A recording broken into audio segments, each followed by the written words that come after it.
It wasn't the darkness that drove you mad in the Arctic. It was the light, that God-forsaken, pale, milky light.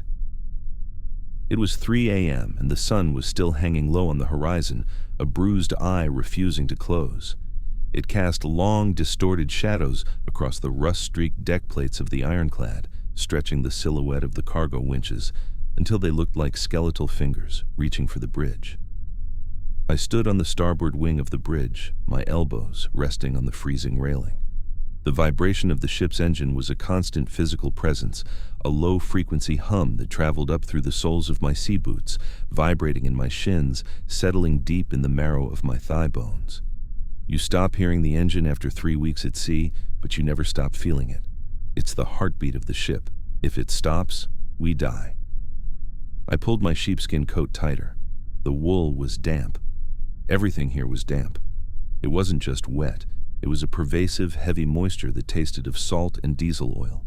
It clung to your eyelashes, freezing into tiny, jagged crystals that pricked your skin every time you blinked. I looked at my hands. They were gray. Not dirty, though they were that too, stained with grease and tobacco tar. But the skin itself looked like dead parchment. The cold here didn't just bite, it chewed. It was July, for Christ's sake. Back home in Liverpool, children would be playing stickball in the streets, and the asphalt would be warm to the touch. Here, the air temperature was barely above freezing, and the water was death waiting in liquid form. I reached into my pocket for my tin of tobacco.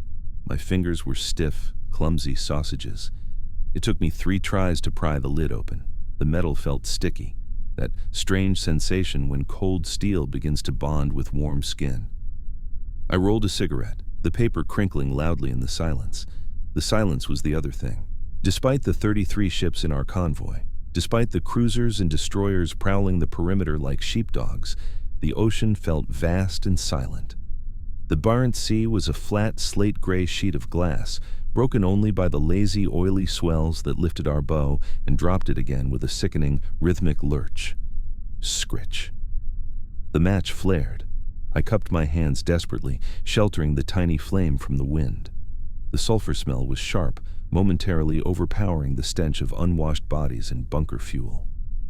I inhaled. The smoke hit my lungs, harsh and comforting. Quiet watch, Art? I didn't turn around. I knew the voice. It was Davy, the kid from Portsmouth, 19 years old. He still thought this was an adventure. He still thought we were heroes.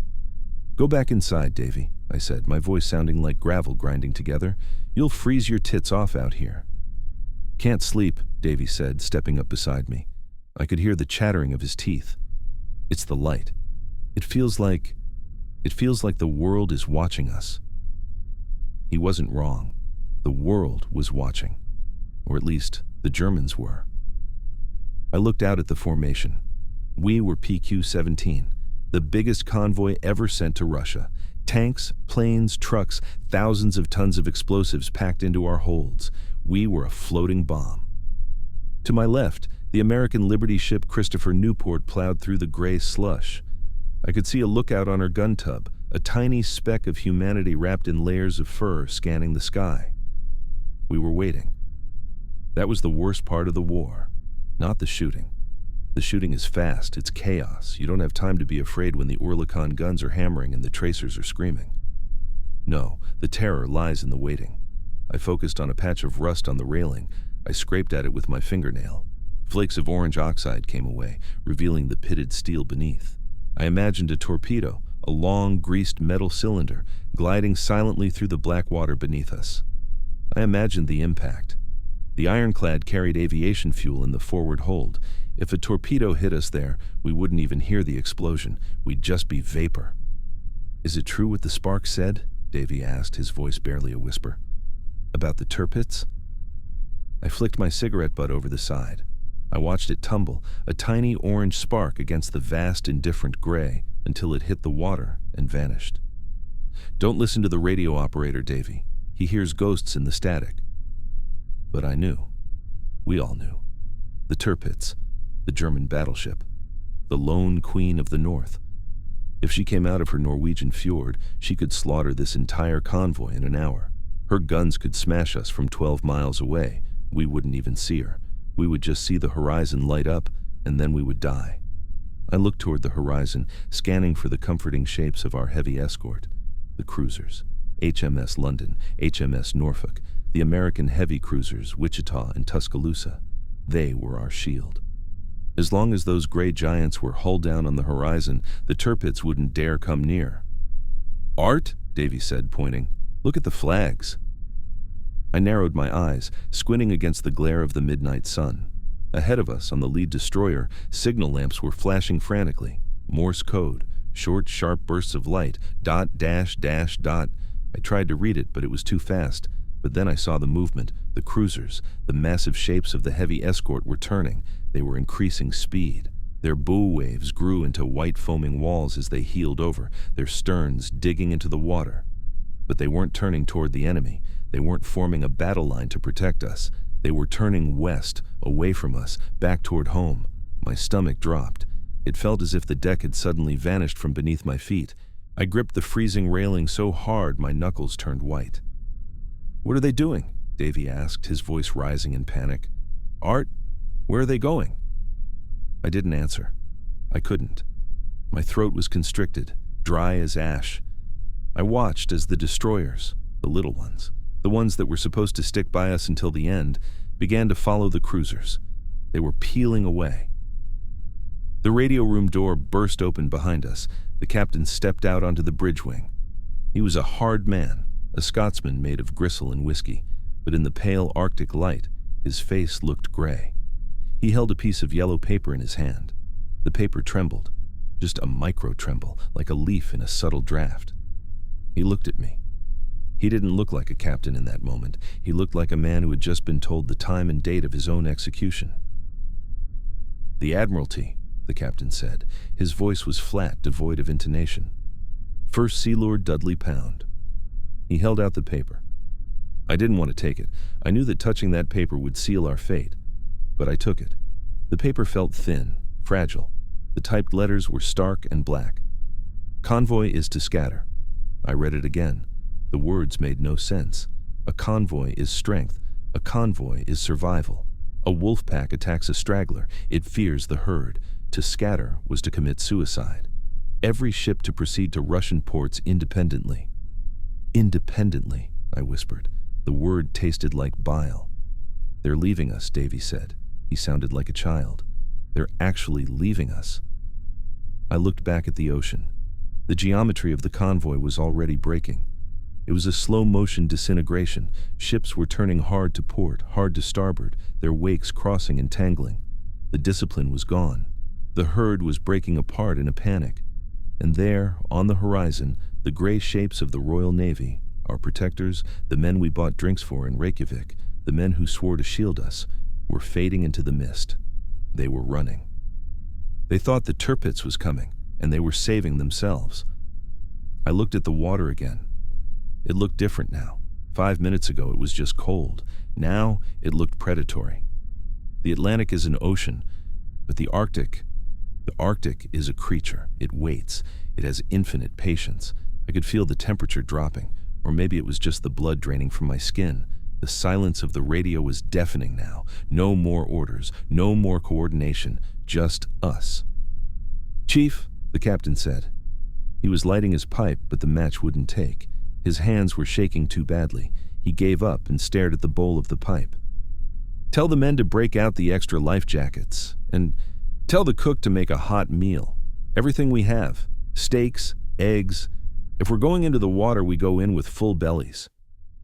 I nodded. I couldn't salute. It felt ridiculous to salute a dead man. I turned to walk off the bridge, my boots clanking heavily on the metal stairs. The smell of the ship changed. Before, it smelled of cargo and sweat. Now, it smelled of fear. A sharp, metallic scent that oozed from the pores of every man on board. I stopped at the bottom of the ladder and looked back at the horizon one last time. The escort was gone. We were alone at the top of the world.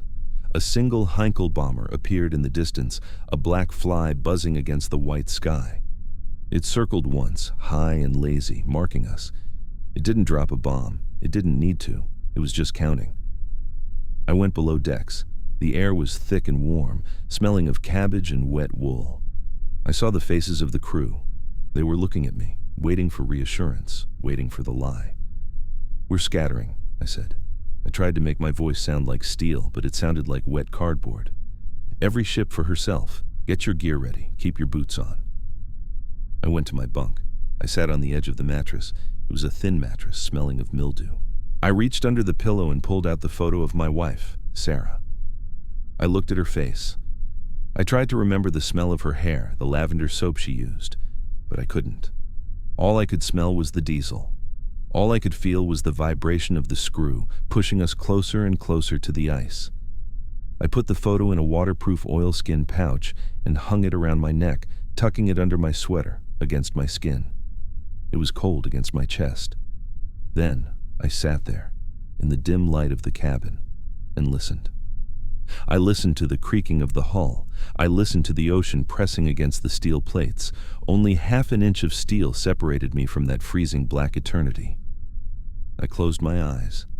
The slaughter was about to begin. We ate the steaks. It was the most surreal meal of my life. The galley was hot, the air thick with the smell of frying fat and onions, a domestic comforting scent that had no business existing here, 200 miles north of hell. I sat on a wooden bench, my knees knocking against the underside of the table with the vibration of the ship. I looked at the steak on my tin plate. It was gray, swimming in a pool of watery grease. I cut a piece. The knife made a scraping sound against the tin. Scree, scree. I put the meat in my mouth. I chewed. I knew it was food. I knew my body needed the calories for the freezing water that awaited us. But it tasted like wet cardboard. My throat had constricted, a tight knot of muscle that refused to swallow. Davy sat across from me. He was eating voraciously, shoveling eggs into his mouth with a kind of desperate animalistic rhythm. Grease shone on his chin. His eyes were wide, unblinking, fixed on a rivet in the bulkhead behind me. "Good," he mumbled, spraying crumbs. "It's good, Art, isn't it?" "Yeah, Davy," I lied. "Best meal in months." The ship listed slightly to port as we changed course. The tin mug slid an inch across the table, then stopped. We weren't in formation anymore. We were running. The engine rhythm had changed too. It was higher, more frantic. The ironclad was pushing 14 knots, shaking like a wet dog, straining her old rivets to their limit. Suddenly, the alarm. It wasn't the sharp electronic buzzer of a modern ship. It was a mechanical bell. Clang, clang, clang, clang, a harsh, physical sound that seemed to vibrate inside your skull. Davy dropped his fork. It clattered onto the metal deck. The sound was swallowed by the sudden roar of boots overhead. "Action stations," I said. My voice was calm. It wasn't me speaking. It was the training. It was the automaton taking over the man. "Helmet, life vest, move." We scrambled up the ladder. The transition from the warm, onion-scented galley to the freezing deck was like being punched in the face. The cold air rushed into my lungs, sharp as broken glass. The sky had changed. The mist had lifted, just enough to betray us. The ceiling was a low, oppressive gray, but visibility was good, too good. "Aircraft bearing green 40, the lookout screamed.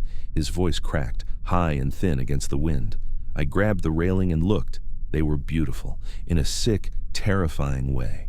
3 Heinkel, He-111 torpedo bombers. They were flying low, skimming the tops of the swells, their twin engines droning in a synchronized, harmonious hum. Thrum, thrum, thrum, thrum. They looked like sharks, sleek and dark against the whitecaps. They weren't aiming for us, not yet. They were heading for the Christopher Newport, the Liberty ship a mile off our starboard beam. I watched, paralyzed. Time stretched. I saw the lead plane dip its nose. I saw the torpedo drop. It didn't look like a weapon. It looked like a toy. A small, dark cylinder falling into the sea. Splash. Then, the weight. This is the micro moment where you lose your soul. The torpedo is in the water. The pilot is pulling up. His job done. The ship is steaming on, the crew unaware that they are already dead. I counted the seconds. 1, 2, 3. I could hear the wind whistling through the rigging wires of the ironclad. I could feel the rough texture of the rust under my gloves. Boom. It wasn't a loud noise. Distance stole the thunder. It was a dull thud, like a heavy door slamming deep underground. A column of water rose from the side of the Christopher Newport.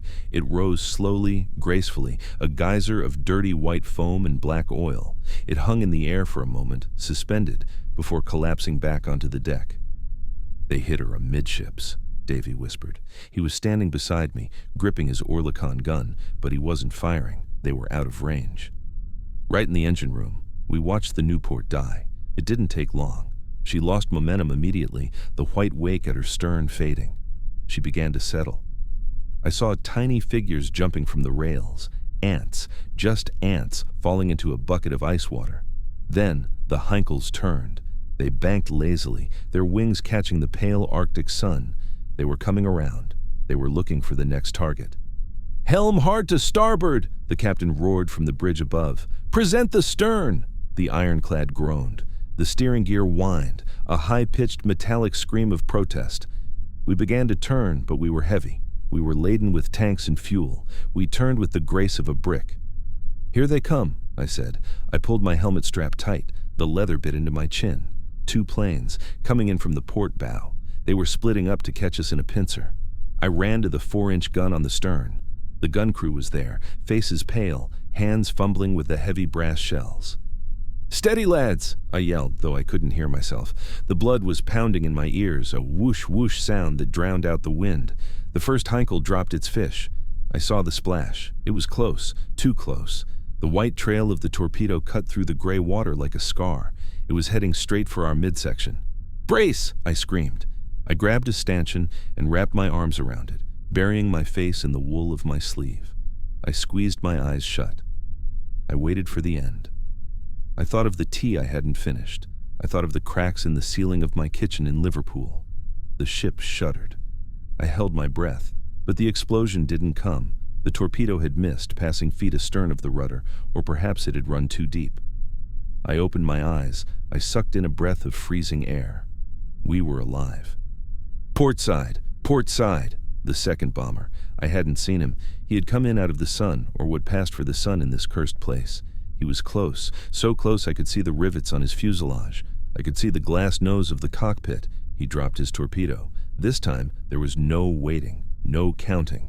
The impact was physical. It wasn't a sound. It was a hammer blow to the soles of my feet. The deck jumped up 6 inches, slamming into my boots. My knees buckled. I was thrown sideways, my ribs smashing against the gun mount. Then came the noise.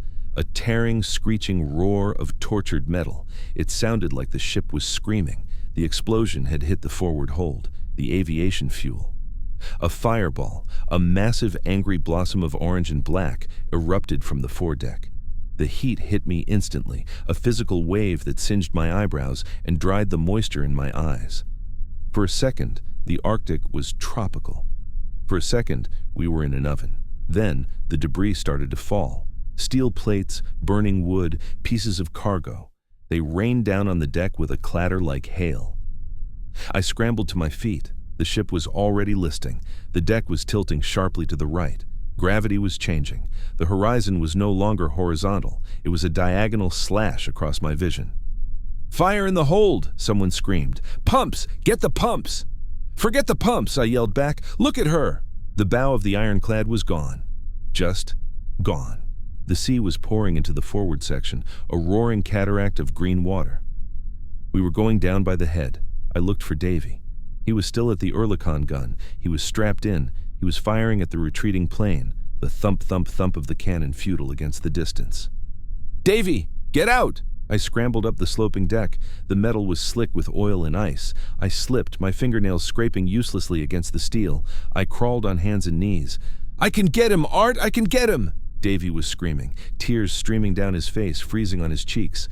"He's gone, son! Move!" I reached him and unbuckled his harness. I dragged him away from the gun. The ship gave a sudden, violent lurch. A groan of structural failure echoed through the hull, the sound of the keel snapping. We slid. We slid down the deck until we hit the railing. The water was right there. It wasn't below us anymore. It was rising to meet us, dark, swirling, littered with burning oil. "Into the boats!" The captain's voice came over the megaphone, tinny and distant.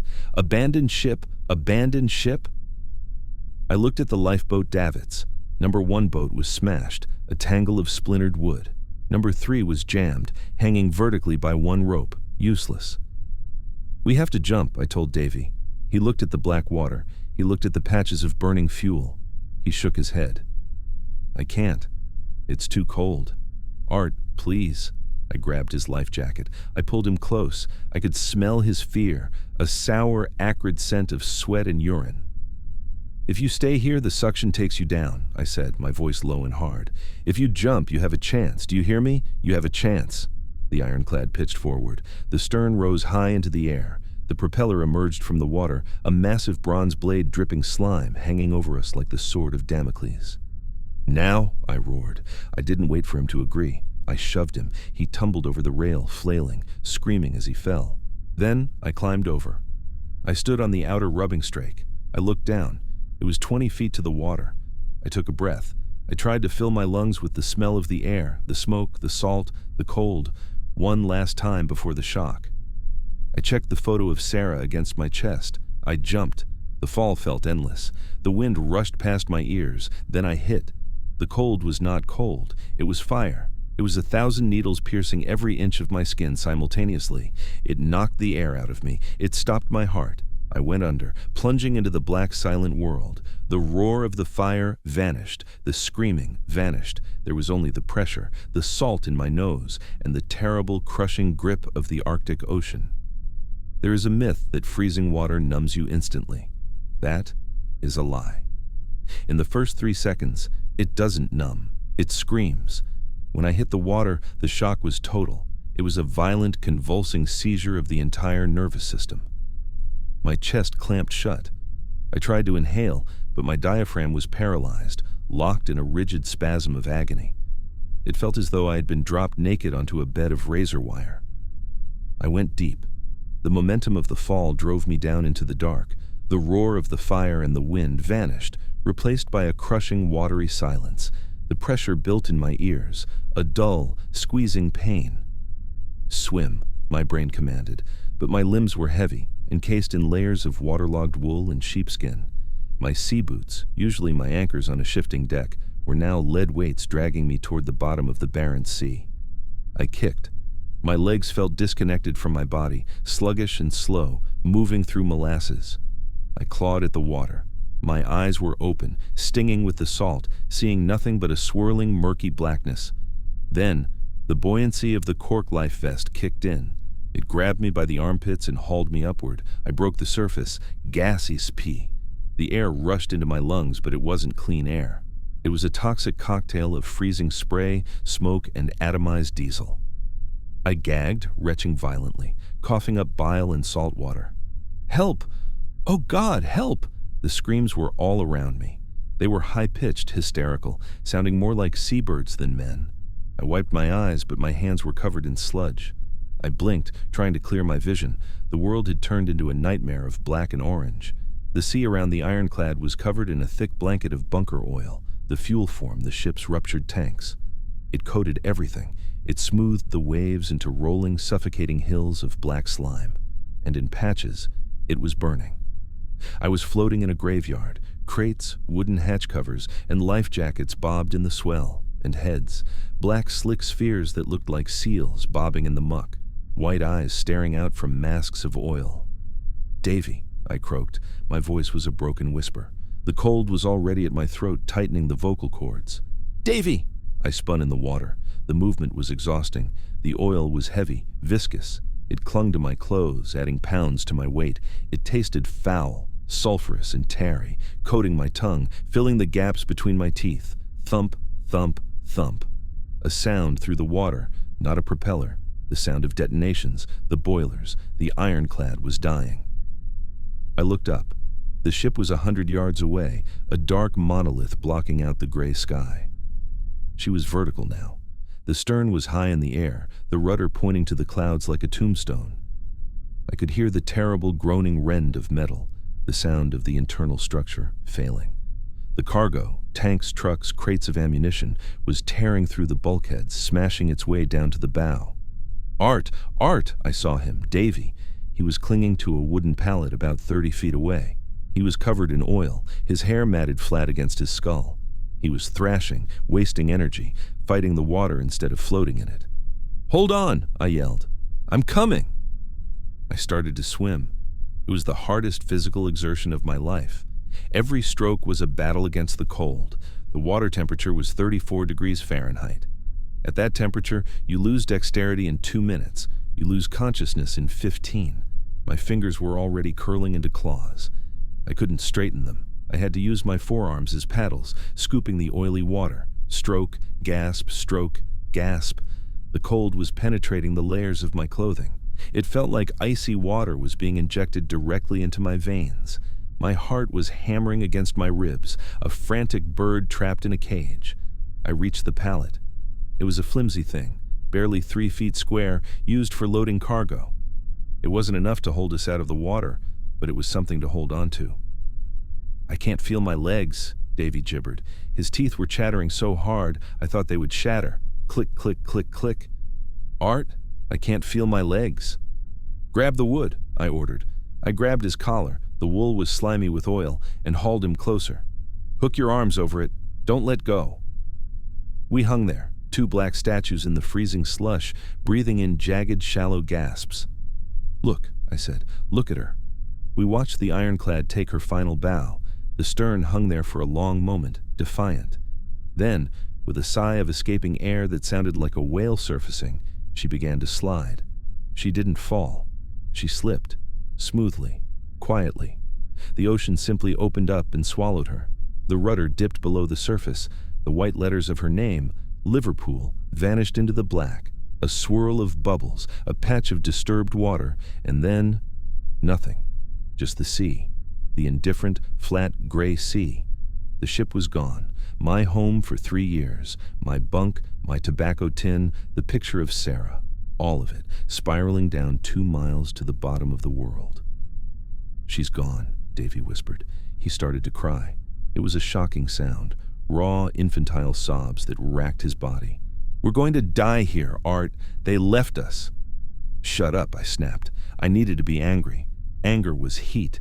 Anger kept the blood moving. Look for a boat, look for a raft. I scanned the horizon. The other ships of the convoy were scattering, smoke trails on the edge of the world. They weren't coming back. The rule of the scatter was absolute. Do not stop for survivors. If they stopped, the U-boats would get them too. There, about 50 yards away, a gray shape bobbed in the swell. A Carly float. An oval raft made of copper or cork, wrapped in canvas with a slatted wooden floor suspended in the middle. "Let's go," I said. "Kick, Davy. Kick for your life." We abandoned the pallet. We swam. The cold was changing now. The initial burning pain was fading, replaced by a dull, throbbing ache that settled deep in the bones. My movements were becoming jerky, uncoordinated. I told my right arm to reach forward, and it moved 3 seconds later. My brain was sending signals down a telegraph wire that was slowly being cut. We reached the Carly float. It was empty. Thank God. "Up," I grunted. "You first." I pushed Davy. He tried to pull himself up, but his hands were useless. They slid off the canvas rim. He didn't have the strength to lift his own body weight. "I can't," he wailed. "You can," I screamed at him. "Get your knee up. Hook your knee." I grabbed the seat of his trousers and shoved. He groaned, scrabbling against the rubbery side of the raft until he finally flopped over the edge and tumbled into the bottom. He lay there, curled in a fetal ball, shivering violently. Now it was my turn. I reached for the lifeline ropes looped around the raft's side. My hands were blocks of wood. I couldn't close my fingers. I had to hook my wrists through the loops. I pulled. Nothing happened. My wet clothes weighed a ton. My muscles simply refused to contract. I hung there, half in, half out of the water, staring at the gray canvas. I felt a sudden, overwhelming urge to just let go. It would be so easy. Just let go, slide back, and go to sleep. The water wasn't scary anymore. It felt almost welcoming. Sarah. The thought was sharp, a spike in my brain. I gritted my teeth. I summoned every ounce of adrenaline left in my adrenal glands. I roared, a guttural animal noise, and kicked wildly. I threw my chest over the rim. The rough canvas scraped my chin raw. I wriggled inch by inch, fighting gravity, fighting the ocean, until my center of gravity shifted. I fell into the raft. I landed on the wooden slats. The water inside the raft was 6 inches deep, but at least I wasn't submerged. I lay on my back staring at the sky. The silence returned. The screams had stopped. I didn't want to think about why. There was only the sound of the wind hissing over the water and the slap of waves against the cork sides of our tiny boat. I sat up slowly. The world spun. I looked at Davy. He was covered in oil, his eyes white circles in a black mask. He was shaking so hard the whole raft vibrated. "Strip," I said. My words were slurred. "Strip." My lips were numb, feeling like 2 sausages glued to my face. What? "Wring out at the water," I commanded. "Take off. The coat." It was the rule of the sea. Wet wool kills you. Damp wool keeps you warm. We had to wring out the freezing water. I fumbled with my own buttons. It was like trying to thread a needle wearing boxing gloves. It took me 5 minutes to undo 3 buttons. I pulled off my heavy sheepskin coat. It was sodden, heavy as lead. I squeezed it. A stream of oily water poured out. I did the same with my sweater, then my shirt. The air on my wet skin was agony, a knife flaying me alive. But I knew I had to do it. We worked in silence, 2 shivering ghosts on a tiny island of cork. We wrung out our clothes and put them back on. They were still wet, but they were better. We huddled together in the bottom of the raft, limbs intertwined, trying to share the pathetic amount of heat our bodies were generating. I looked over the side. The debris field was thinning. The oil slick was breaking up, drifting away. We were alone. The convoy was gone. The planes were gone. The ironclad was gone. There was just the gray sky, the black water, and the white ice on the horizon. I reached into my tunic. The oilskin pouch was still there. I didn't open it. I just held it. "Art?" Davy whispered. His voice was faint, drifting. "I'm tired." "Don't sleep," I said. I shook him. "Don't you dare sleep, Davy. You sleep, you die." "Just for a minute." "No," I shouted. I slapped his face. It felt like slapping a piece of cold dough. "Talk to me. Tell me about Portsmouth. Tell me about your girl." "Betty," he mumbled. "Her name's Betty. She works in the bakery." "Good," I said, watching the horizon, watching the light begin to fade. The Arctic summer night was coming. It wouldn't get dark, not really. Just a dim, gray twilight. The time of the wolf.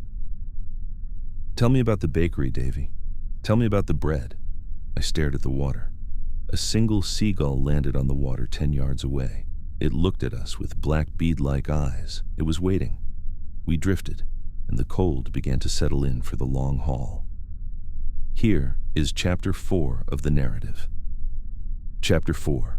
The Gray Wolf and the Glass Desert Time died. I don't know when it happened. Maybe 4 hours after the sinking, maybe 10. In the Barents Sea, time isn't measured in minutes or hours. It is measured in degrees of numbness. It is measured in the slow, agonizing retreat of blood from your extremities to your core. The sun refused to set. That was the torture. It circled the horizon, a pale, cataract-blind eye that stared at us without blinking. It dipped low, painting the clouds in bruised shades of purple and sickly yellow, but it never vanished. There was no night to hide in. There was no darkness to offer the mercy of sleep. There was only the gray. I stared at my boots. They were black rubber sea boots, standard issue. I tried to wiggle my toes. I couldn't feel them. I sent the command down the nerve endings, move, but the line was dead. My feet were gone. Logically, I knew they were still attached to my ankles, but experientially, they were foreign objects, blocks of ice wedged into the bottom of the raft. "Art?" Davy's voice was a dry rustle, like dead leaves dragging over pavement. "Yeah," I croaked. My tongue felt too big for my mouth. It was swollen, tasting of salt and oil. "I can smell yeast." I looked at him. He was huddled in the bow of the raft, his knees pulled up to his chin. The shivering had stopped. That terrified me more than the shivering. Shivering is life. Shivering is the body fighting. When the shivering stops, the body has surrendered. It is the beginning of the slide into the long sleep. "There's no yeast, Davy," I said. "It's the oil." "No," he whispered, a dreamy smile cracking the mask of grease on his face. "It's the bakery. It's Tuesday. Mom's making the sourdough. Can't you smell it? It's warm. It's so warm." He closed his eyes. "Open your eyes," I rasped. I reached out and kicked his shin. It was a weak kick, barely a tap, but it jolted him. "Stay with me. Don't go to the bakery." I shifted my weight. The wooden slats of the raft bit into my hip bone. My clothes were stiffening. The wet wool had begun to freeze, forming a hard, crusty shell around my body. I was encased in a suit of ice armor. Every movement cracked the shell, letting the freezing air rush in to bite the raw skin underneath. The thirst was the new enemy. You are surrounded by water, endless rolling hills of it, but you can't drink a drop. It mocked us. It splashed against my lips, salty and bitter. My throat felt like it was lined with sandpaper. I looked out at the ocean. The texture had changed. The waves were gone. The sea had become flat, heavy, and silent. And then I saw them. Ghosts. White, jagged shapes rising from the mist. They looked like ruined cathedrals, spires of white marble floating on the black water. Ice. We had drifted into the pack. We were further north than I thought. Or maybe the wind had pushed the ice south. It didn't matter. We were entering the glass desert. "Look, Davy," I said softly. "Icebergs." He didn't look. He was muttering to himself, a low, delirious stream of nonsense. Put the kettle on. Blue cups, not the green ones. We drifted closer. The temperature dropped. I could feel it radiating off the ice, a physical wall of cold that pushed against my face. The sound changed, too. The ocean wasn't splashing anymore. It was grinding, groan, creak, crack. It was the sound of millions of tons of ice rubbing together. It sounded like the earth was chewing. A large floe, maybe the size of a house, drifted past us. It was beautiful in a terrifying way. The ice wasn't just white, it was blue. A deep, electric, translucent blue that seemed to glow from within. It looked pure. It looked clean. It looked like the absolute absence of life. I reached out my hand. My fingers brushed the side of a smaller chunk of ice floating near the raft. It was smooth, slick as glass. The cold burned my fingertips. "Art," Davy said suddenly. His voice was clear, lucid. "Do you hear the engine?" I froze. I listened. At first, just the wind. Then the grinding of the ice, but then, yes. Thrum, thrum, thrum. A rhythmic mechanical heartbeat, low, deep. "A ship," I whispered. Hope, sharp and agonizing, flared in my chest. "It's a rescue ship."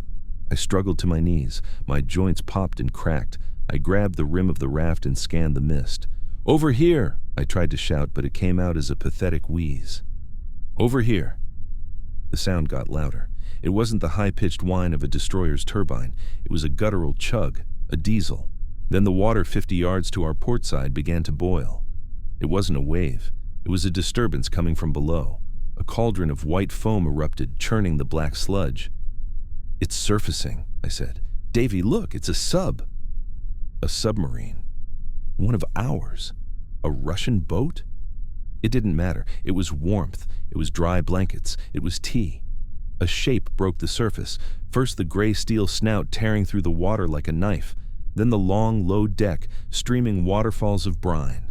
Then the conning tower, the fin of the predator.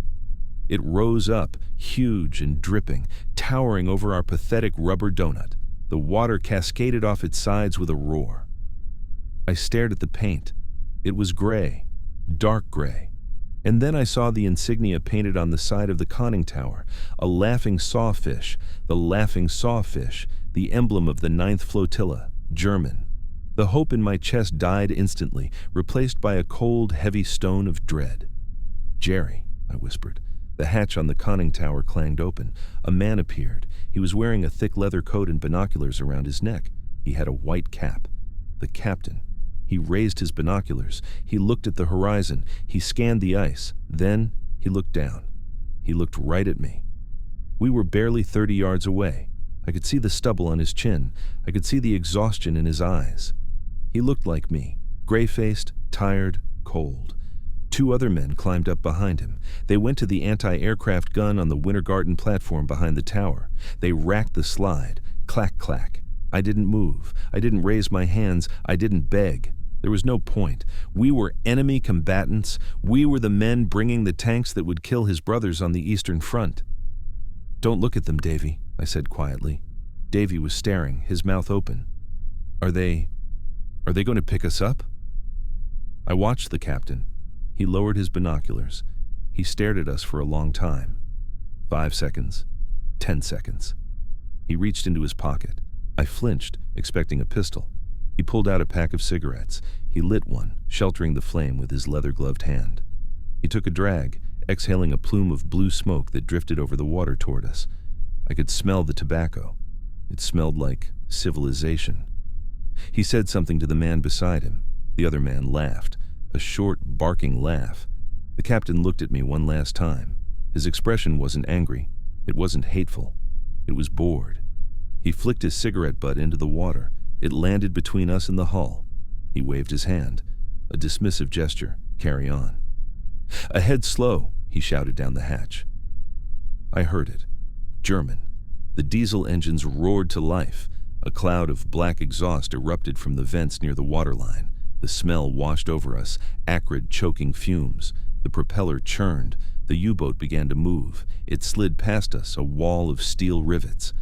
I watched the hull numbers pass. I watched the rust streaks. They weren't going to shoot us. They weren't going to capture us. We weren't worth the ammunition. We weren't worth the space on their boat. We were already dead. We were just debris, ghosts waiting to fade. The wake of the submarine hit our raft. We rocked violently. I grabbed Davy to keep him from rolling out. "Wait!" Davy screamed. He tried to stand up. "Wait! Take us, please!" He lunged toward the retreating steel monster. "Sit down," I tackled him. We wrestled in the bottom of the raft, splashing in the freezing bilge water. "They're not stopping, Davy. They're not stopping." The U-boat gathered speed. It headed into the mist toward the ice pack, hunting for the rest of the convoy. In 2 minutes, it was a shadow. In 3, it was gone. The silence rushed back in, louder than before. I let go of Davy. He slumped against the rubber rim, weeping softly. "Why?" he sobbed. "Why didn't they kill us? It would have been better." I wiped the freezing spray from my face. I looked at the cigarette butt floating in the water near the raft. It was disintegrating, the paper unraveling. "Because we don't matter," I said. The realization was heavier than the ice. To them, to the Admiralty, to the ocean, we're just meat. I sat back against the side of the float. The cold was different now. It wasn't attacking from the outside anymore. It was coming from the inside. I felt a strange, drowsy warmth spreading in my belly. I knew what it was. It was the end. "Art," Davy whispered. His voice was fading. "I'm not cold anymore." I looked at him. His shivering had stopped completely. His eyes were half closed. "Davy," I said. "Davy, tell me about the bread." "It's crusty," he murmured. "Warm. Butter." "Keep talking," I commanded, but my voice was a whisper. My eyelids felt like lead curtains. The mist swirled around us. The white spires of the iceberg stood watch like silent tombstones. We drifted north, toward the pole, toward the silence. I closed my eyes just for a second to wrest them from the glare of the midnight sun. Just for a second. Here is Chapter 5 of the narrative. Chapter 5, The Weight of a Ghost. I woke up because of the sound, or rather, the lack of it. For hours, or perhaps days, time had long since dissolved into a gray slush. There had been a rhythm. Hiss slap, the wind hissing over the canvas rim, the waves slapping the cork. And under that, a human rhythm.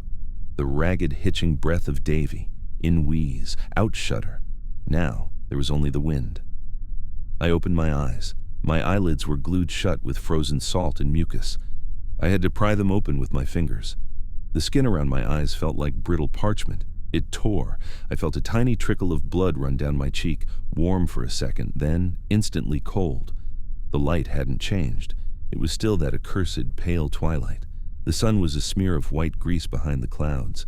I turned my head. My neck creaked. The vertebrae ground together like stones in a mortar.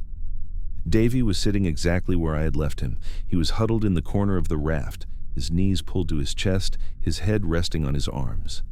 He looked peaceful. He looked like a commuter falling asleep on the train home to Portsmouth. "Davy?" I rasped. My voice was a stranger's voice, a croak of dry leather. He didn't move. "Davy, wake up. We have to move your legs. Circulation." I reached out. My hand was a claw, blue and black. I watched it move through the air, detached from my will. It took a long time to cross the 3 feet of space between us.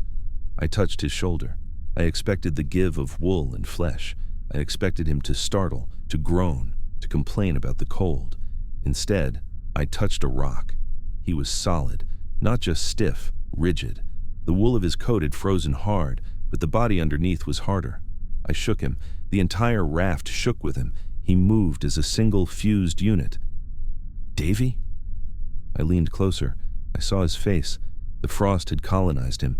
It was a delicate white lace covering his eyebrows and the fuzz on his cheeks. His eyes were half open, staring at the rubber floor of the raft. The pupils were dilated, black holes that absorbed the gray light. They were cloudy, like milk poured into tea. There was no breath, no mist escaping his lips. "Oh," I whispered. "Oh, lad." I sat back, the air rushing out of my lungs. I didn't cry. I didn't have the water left in my body for tears. I just felt a hollow, scooping sensation in my chest, as if someone had reached in with a spoon and removed my heart. He was gone. He'd gone to the bakery. He had found the warm bread and the butter, and he had stayed there. I stared at him for a long time. I studied the way the oil smoke had settled in the creases of his neck. I studied the patch on his left elbow that his mother had probably sewn. I wondered if she knew. Did she wake up in Portsmouth just now? Did she feel a sudden chill in her kitchen? Then, the pragmatism of the sea set in. It is a cruel, reptile logic. "He is dead weight," the voice in my head said. "The raft is low in the water. Every inch of freeboard matters. If a wave breaks over the side, you don't have the strength to bail. He is endangering the ship." "I can't," I said aloud. "He's a person. He's Davy." "He is a corpse," the voice countered, "and you are dying." I looked at his boots. They were submerged in 6 inches of freezing slush in the bottom of the raft. That water was sucking the heat out of the air, out of the rubber, out of me. I had to do it. I moved. It was a torture of mechanics. I had to unlock my legs, dragging them out of the slurry. I crawled across the slats. I grabbed Davy by the lapels of his sheepskin coat. "I'm sorry, lad," I whispered. "I'm so sorry." I pulled. He was impossibly heavy. Dead weight is real. It is a density that defies physics. He was a lead statue. I gritted my teeth. I braced my back against the far side of the raft and pushed with my legs. I screamed, a dry, tearing sound in my throat. He slid. His frozen boots scraped against the wood. Scree. I got him to the edge. The rubber rim was high. I had to lift him over it. I hooked my arms under his armpits. His head lolled back, hitting my shoulder. His cheek touched mine. It was colder than the ice. It was the absolute zero of the grave. 1, I wheezed. 2, 3. I heaved. My spine cracked. My muscles screamed. Davy tipped over the edge. He didn't make a splash. He just slid into the black water with a wet slap. I scrambled to the side and looked down. The life jacket held him up for a moment. He floated face down, his arms spread wide, looking like he was embracing the deep. The oil slick closed around him. Then, slowly, the water took him. The sodden wool weighed him down. He began to sink. I watched him go. I watched the white of his neck fade into the green, then the gray, then the black. He was gone. I sat back in the raft. The space where he had been was empty. It felt huge. The raft felt unbalanced, tilting slightly to my side now. I was alone. This is the true horror of the Arctic. It isn't the cold. It isn't the hunger. It is the solitude, the realization that you are a singular point of consciousness in a universe of indifference. There was no one to witness my death. If I died now, the world would not change by a single atom. "Sarah," I said. I needed to hear a name. "Sarah." I reached into my tunic. My fingers were too numb to undo the buttons, but I could feel the square shape of the oilskin pouch against my ribs. It was still there. I need a drink, I thought. The thirst was a razor in my throat. I looked at the floor of the raft, the slush, salt water, poison. I looked at the canvas side of the raft. There were beads of moisture on it. Dew, spray. I leaned forward and licked the rubber. Salt. It was salt spray. I dry heaved. My stomach contracted, a painful knot, but there was nothing to bring up. I lay down. I curled into the fetal position, trying to recapture the warmth that Davy had shared. But the warmth was gone. The cold began to eat through my back. I started to drift. The hallucinations came. They weren't scary. They were banal. I was in my garden. It was raining, a soft, warm English rain, the smell of wet soil and grass. I was digging potatoes, the spade sliced into the earth. Chunk. "Art, your tea's getting cold," Sarah called from the back door. "Coming, love," I said. "Just one more row." I reached down to pick up a potato. It was cold. It was made of ice. I dropped it. I picked up another. Ice. I looked at the house. The windows were boarded up. The bricks were covered in frost. Sarah was standing there, but she wasn't looking at me. She was looking at the sky. "The birds, Art," she said. "Look at the birds." I looked up. The sky was full of vultures. No, not vultures. Seagulls. Massive white Arctic gulls. I woke up with a start. I wasn't in the garden. I was in the raft. But the birds were real. 3 of them. Large glaucous gulls. They were sitting on the water 10 feet away. They were paddling silently, watching me. They were huge, their wingspans 5 feet across, their beaks yellow and hooked, designed for tearing blubber. They knew. They could smell the decay starting in my own body. They were waiting for me to stop moving. "Get away!" I shouted. It came out as a whisper. "Go away!" One of the gulls paddled closer. It looked at me with a dead yellow eye. It didn't fear me. I was just food that hadn't finished cooking. I waved my arm. It was a pathetic motion. The gull didn't even flinch. I looked past the bird. There was something in the mist, a shape, gray, angular, land. My heart gave a painful thud. A surge of adrenaline, sour and toxic, flooded my system. I struggled to my knees. I ignored the agony in my joints. I squinted against the glare. It wasn't land. It was floating. It was a boat, another lifeboat, a wooden one, clinker-built, painted battleship gray. It was drifting aimlessly, broadside to the swell. "Ahoy!" I tried to yell. "Ahoy the boat!" Silence. No heads appeared over the gunwale. No oars moved. But it was a ship. It was wood. It might have supplies, water, biscuits, flares. I had to get to it. There was a paddle strapped to the side of my Carly float. I fumbled with the leather strap. My fingers were useless, so I used my teeth. I gnawed at the frozen leather until it snapped. I grabbed the paddle. It felt like a telephone pole. I could barely lift it. I slid it into the water. Splash. I paddled. It was a slow, agonizing inchworm progress. Dip, pull, pain, dip, pull, pain. The gap closed. 50 yards, 20 yards, 10. The wooden lifeboat was riding high in the water. It was undamaged. On the bow, painted in white letters, SS Earlston. Another ship from the convoy. I brought my raft alongside. The wood bumped against the cork. Thump. "Hello?" I called out. I grabbed the gunwale of the wooden boat. I pulled myself up. I strained my neck to look inside. The smell hit me first. It wasn't the smell of rot. It was the smell of excrement and fear, the raw biological scent of men who had died badly. There were 5 of them inside. They were sitting on the thwarts, slumped over.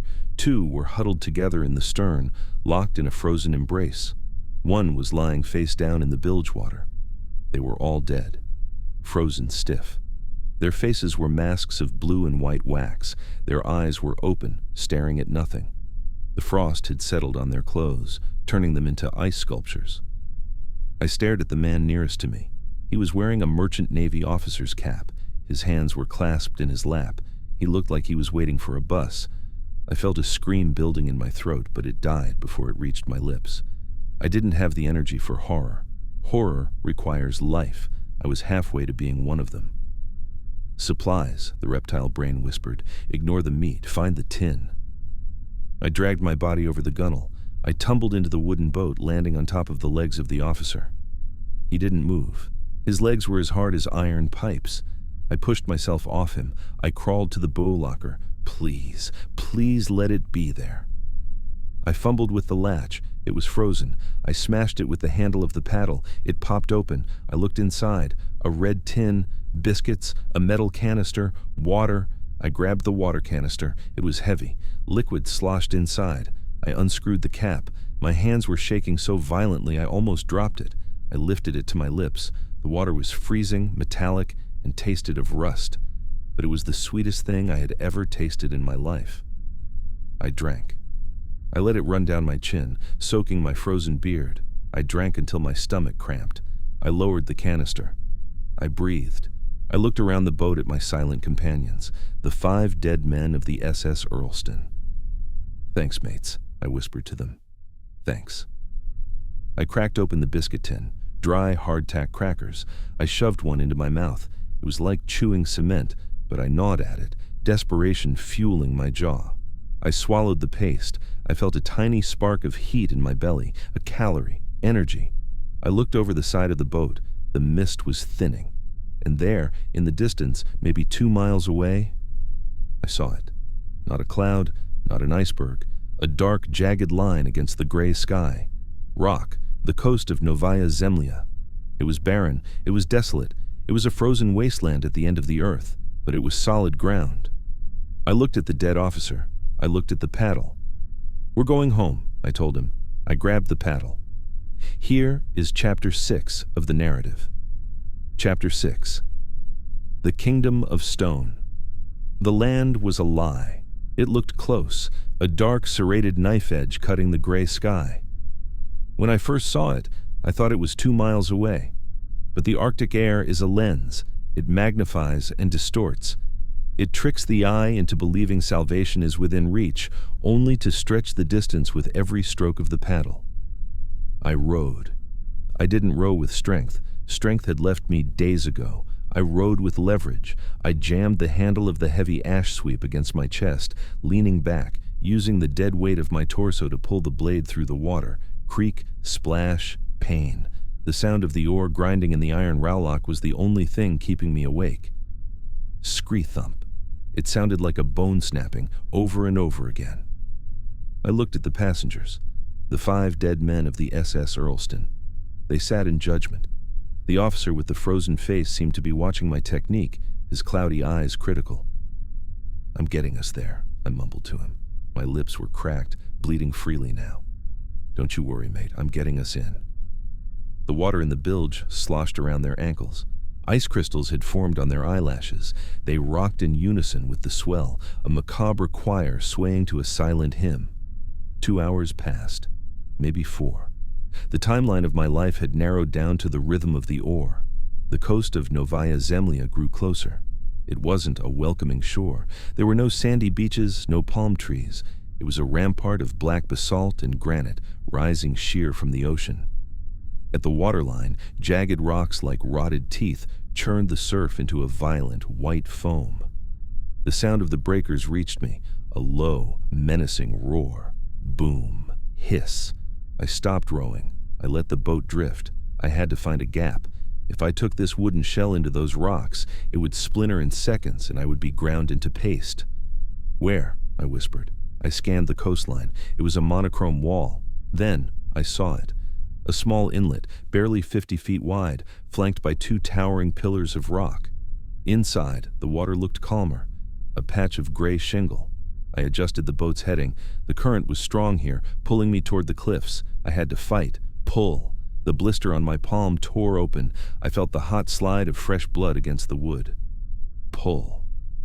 My back muscles spasmed, a knot of fire in the freezing cold. The boat surged forward on the back of a swell. We were in the surf zone now. The ocean picked us up, me and the 5 corpses, and hurled us forward. "Hold on!" I screamed to the dead men. The boat slewed sideways. I lost the oar. It flew out of the rowlock and vanished into the foam. We hit. Crunch. The sound of timber shattering is visceral. It sounds like a living thing dying. The keel struck a submerged rock. The boat pitched violently to port. The ocean poured in, a wall of freezing green water. I was thrown. I tumbled over the gunwale, flailing, hitting the water hard. I expected the deep, but my knees hit stone. I was in the shallows. The water was waist-deep, churning with sand and ice. The undertow grabbed my legs, trying to drag me back out to the deep water, back to the silence. No. I clawed at the rocks. My gloves were gone. My hands shredded against the barnacles. I found a grip, a sharp ridge of basalt, and held on. The wave receded, sucking the air out of my lungs. I looked back. The lifeboat had capsized. It was rolling in the surf, bottom up. The supplies were gone, the biscuit tin, the water canister, and the men. I saw the officer. He was floating face down in the foam, bobbing gently against the rocks. He looked like a discarded rag doll. I can't, I gasped. The spray hit my face. I can't save you. I turned toward the shore. I crawled. I couldn't stand. My legs were numb, useless appendages that dragged behind me like anchors. I used my elbows. I hauled myself over the slippery, kelp-covered rocks, inch by inch, the transition from the fluid world of death to the solid world of the living. I reached the shingle. Gray, round stones, polished by aeons of ice. I dragged myself 10 feet above the waterline until the spray could no longer touch me. Then I collapsed. I pressed my face into the stones. They were cold, hard, and unforgiving, but they were still. They didn't move. I lay there for a long time, dry heaving. My body was trying to expel the ocean, trying to reject the salt that had permeated every cell. The ground was spinning. Land sickness. After days of constant motion, the stillness of the earth felt wrong, dizzying. It felt like the world was tilting on its axis. I closed my eyes. I listened to the wind howling through the rocks. It sounded different here, sharper. It whistled through the crevices like a flute made of bone. I had to move. Hypothermia, the voice said. It was fainter now, but insistent.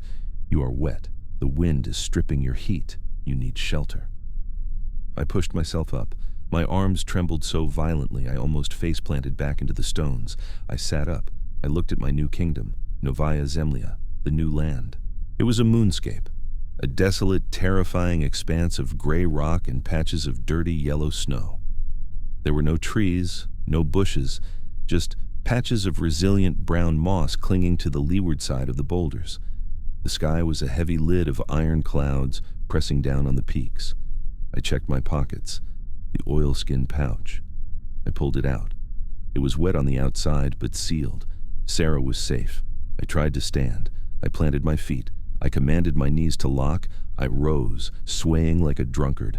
My center of gravity was gone. I took a step. My boot hit a rock, and I stumbled, catching myself on a boulder. Walk, I ordered. Just walk.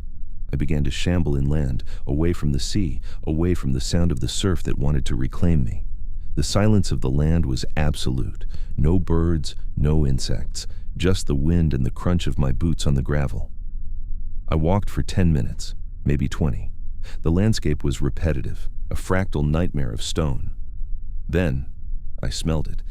It wasn't the smell of ice, it was organic, smoky, wood smoke. I stopped. I sniffed the air like a hound. The wind shifted, carrying a faint, unmistakable scent, burning peat or driftwood. I crested a small ridge. There, nestled in a hollow between two massive granite slabs, was a hut. It was crude. A shack made of driftwood logs and stones, with a roof of tar paper held down by heavy rocks. A stovepipe stuck out of the side, and from it, a thin, wispy trail of gray smoke curled into the air. Life. I stared at it. I rubbed my eyes, thinking it was another hallucination, thinking I was back in the garden with the potatoes.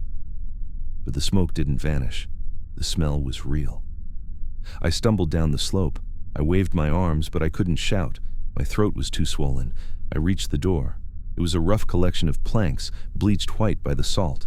There was no handle, just a leather strap. I hesitated. Who was in there? A Russian patrol? A German weather station? A trapper? It didn't matter. If they were Germans, they could shoot me. A bullet was warmer than the ice. I grabbed the leather strap. I pulled. The door creaked open on leather hinges.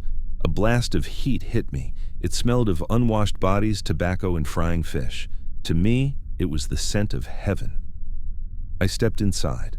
The hut was dim, lit only by the glow of a small cast-iron stove in the center.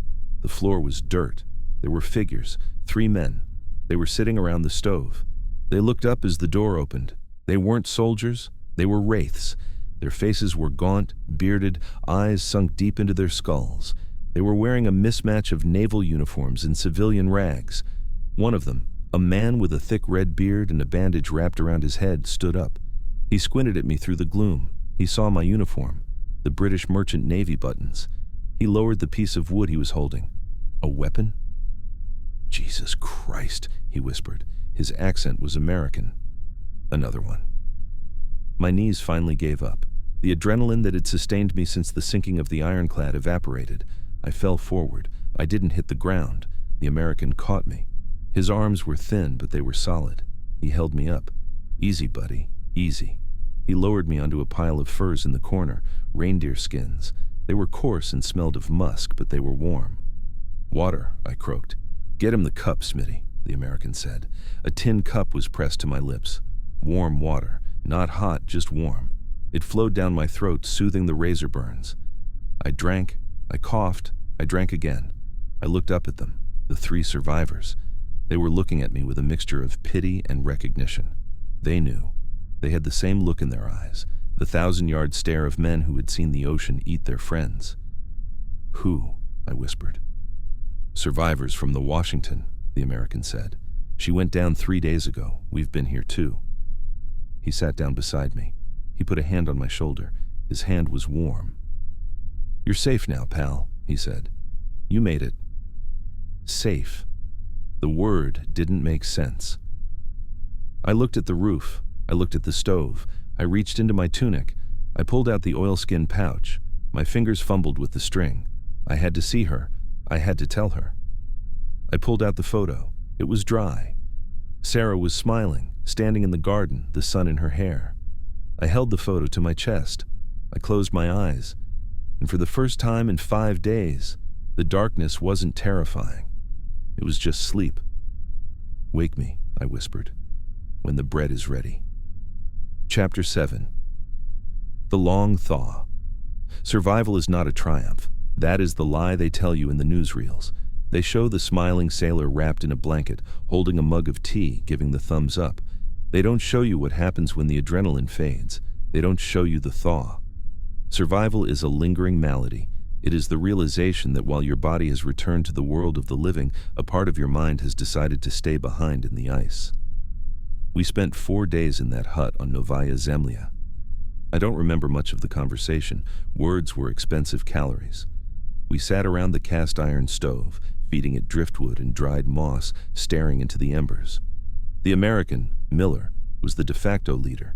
He had a leg that was turning black from the knee down, but he never complained. He just watched the fire, his eyes glassy and distant. The pain came back on the second day. When you freeze, the nerves die. When you warm up, they scream. My feet, which I had thought were blocks of wood, began to burn. It wasn't a heat burn. It was a throbbing electrical agony that shot up my shins and exploded in the base of my spine. It felt like someone was hammering nails into my toes. I looked at my feet. They were swollen, purple and mottled with white patches. Frostbite. The sweet, sickly smell of gangrene began to fill the hut, mixing with the wood smoke. It is a smell you never forget. The scent of your own body decomposing while you are still using it. We ate lichens boiled in snow water. We ate a seagull that Miller managed to hit with a rock. The meat was stringy, tasting of fish oil and iron, but we tore at it like wolves. We didn't talk about the ships. We didn't talk about the torpedoes. We talked about the things we had lost, not the big things, but the small ones. Miller talked about a Zippo lighter his brother had given him. Smitty, the youngest American, cried over a lost pair of boots. I didn't talk. I just held the oilskin pouch. I checked the photo of Sarah every hour, confirming she was still there, still smiling, still unaware that her husband was rotting in a shack at the end of the world. On the 5th day, the sound changed. The wind had been our only companion, a constant shrieking bore. But then, a new sound cut through the gale. Woo-oot! A steam whistle, deep, authoritative. Miller lifted his head. The movement took 5 seconds. You hear that? We scrambled to the door. I had to crawl. My feet would no longer bear weight. We fell out onto the gray shingle, into the biting wind. There, in the inlet, was a shape. It wasn't a German destroyer. It wasn't a U-boat. It was a corvette, the HMS Poppy. She was small, rust-streaked, and caked in ice, but she flew the white ensign. It snapped in the wind, a ragged square of cloth that meant empire. It meant home. A launch was already in the water, bobbing toward the shore. Sailors in duffel coats were rowing, their movements synchronized and strong. I sat on a rock and watched them come. I didn't cheer. I felt a profound, exhausting heaviness settle over me. The struggle was over. Now I had to go back. I had to go back to a world that made sense, and I wasn't sure I fit in it anymore. The sailors hit the beach. They ran to us. Young men, cheeks flushed with health, smelling of soap and tobacco. "Easy, mate, easy," a young rating said as he lifted me. He looked horrified. He was looking at my face, at the sores, at the hollows of my eyes. "We've got you." They carried us to the boat. They laid us on the floorboards. As the boat pulled away from the shore, I looked back at the hut. It looked so small against the massive granite cliffs, a tiny pile of sticks where we had huddled against the universe. "Goodbye," I whispered. I wasn't saying goodbye to the hut. I was saying goodbye to the man I was before I walked into it. The poppy was crowded. Every bunk, every hammock, every square foot of deck space was occupied by survivors. Men wrapped in bandages, men missing limbs, men staring at the bulkheads. They took me to the sick bay. The doctor was a tired man with blood on his apron. He looked at my feet. He poked them with a needle. "Feel that?" "Yes," I hissed. "Good," he said. "You keep them. You'll lose a few toes maybe, but you keep the feet." He gave me morphine. The world softened. The edges blurred. The pain in my feet became a distant signal, a radio playing in another room, a warm bunk, clean sheets, the vibration of the engine, a friendly rhythmic thrum that meant we were moving west. But I couldn't sleep. The news was filtering through the ship, rumors at first, then confirmed facts. The telegraphist had the numbers. Convoy PQ-17. 35 merchant ships had left Iceland, 11 had arrived in Russia, 24 ships sunk, 153 sailors dead, millions of dollars of tanks, planes, and fuel gone. And the reason? The Tirpitz, the ghost battleship. The Admiralty believed she was coming out to intercept us. First, Sea Lord Dudley Pound, sitting in a warm office in London, staring at a map, had panicked. He gave the order. Scatter. He stripped us of our escort. He sent the destroyers home. He left us naked. And the Tirpitz? She never even came near us. She sortied, yes, but she turned back. The Germans didn't need a battleship. The Luftwaffe and the U-boats found a flock of helpless, scattered sheep, and they butchered us at their leisure. It wasn't a battle. It was a massacre. And it was caused by a single order from our own side. I lay in my bunk and stared at the rivets in the ceiling. I thought about the captain of the ironclad. I thought about Davy. Davy didn't die for a cause. He didn't die to save democracy or to stop fascism. He died because a man in London got scared. He died for a mistake. The anger didn't come then. It came later. In that moment, there was only a cold, hard knot in my stomach, a realization that we were not soldiers, we were cargo. We were numbers on a ledger, written off to balance the books. Epilogue. Liverpool, 1946. It has been 4 years. The war is over. The bunting has been taken down. The street parties are finished. The rubble has been swept away, mostly. I still have my feet, though I walk with a limp. I work in the dockyards now, as a clerk. I check manifests. I count crates. I don't go to sea. I can't. Sarah is in the kitchen. She's making tea. I can hear the kettle singing. It's a domestic sound, a happy sound. She stood by me when I came back, a skeleton with dead eyes. She held me when I woke up screaming, thrashing in the sheets, trying to push Davy's frozen body out of the bed. She saved me. In her own way, she is the only reason I am not still drifting in that raft. But there are days when the light hits the window in a certain way, a pale, gray afternoon light. And suddenly, I am not in Liverpool. I am back there. I can feel the motion of the swell. I can smell the bunker oil and the salt. I can hear the silence. The doctor told me the cold would leave my bones eventually. He was wrong. The cold never leaves. It hides. It sits deep in the marrow, waiting for a quiet moment to remind you. I sit in my armchair. I light a cigarette. My hands still shake just a little.